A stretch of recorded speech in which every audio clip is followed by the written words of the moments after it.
somebody please tell me if this is some generic chicken? They have chicken legs, they have chicken wings, and they have chicken breasts. I think it's generic. It's just the generic wrapping.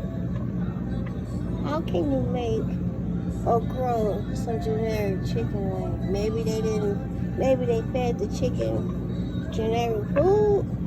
I don't get it. And I don't think I would trust buying this or eating this.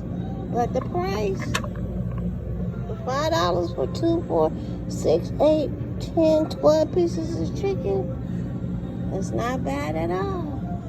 But I wouldn't trust eating it. I don't know how can you make something generic. Bye, you guys.